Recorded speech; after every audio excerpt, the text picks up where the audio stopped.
Arizona, homeowner's best friend.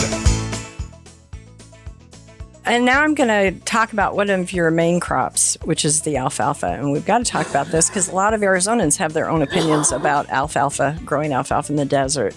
And you do both wholesale and retail. And it is... And they deliver. And they deliver. You can speak to that, Romy, because you buy their hay.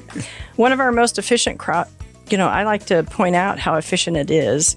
Why is alfalfa so important to the agriculture economy and certainly to Americans and a balanced, healthy diet? I mean, it literally ties into our food. And Trevor, I'll let you speak first on this one. Well, if you eat any kind of meat, cow, goat, sheep, they all eat alfalfa. If you drink milk or if you eat cheese, you go to the fast food and you want a burger, the cow has to eat something to make that product. Yeah, it's not all alfalfa. They eat a lot of corn and other crops, but alfalfa is generally a staple diet for these animals that we consume, and especially with cows, the milk goes to. Ice cream. I love ice cream. Can't have ice cream without alfalfa. So, yeah. So it is, even though a lot of people argue like, oh, we don't eat alfalfa. Well, it still makes its way into your diet. I like what George Frisvold says. It's the local food of the local food. Yeah, exactly. Yeah. Ooh, good. Yeah. I like that. So, Stephen, what's your... Go ahead. And the reason it's alfalfa is because it grows so efficiently. I mean, you can cut it in a perfect year. 8, 9, 10 times. 10's a stretcher. You couldn't do that with 8, Bermuda 9. or any kind of other. What has to do with feed its that they would protein? eat. It's protein as well. It's a high protein crop. So Bermuda doesn't have the same protein. So even if you could, it wouldn't be the same.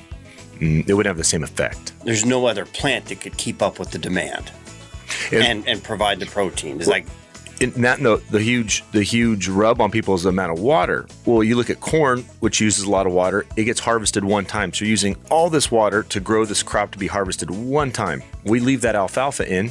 It takes not very many irrigations to get it up to harvest size.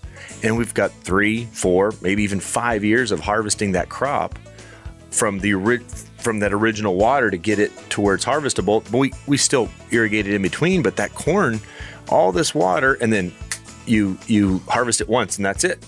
You got to start all over again with the next crop. And people don't realize that about alfalfa. It stays in for a lot of years. And we're going across that field like max 11 times, 10 times, a good year. Some guys go over it once a month. So it's a robust crop that comes back and keeps on giving. Here's my interesting fact, Julie. A lot of people don't realize this, that an acre of alfalfa, when you compare it to the backyard swimming pool, common in the valley, right? That an acre of alfalfa on an equivalent to square footage wise to a swimming pool, the swimming pool uses slightly more water than an acre of our alfalfa. Wow. Rosie on the house, every Arizona homeowner's best friend.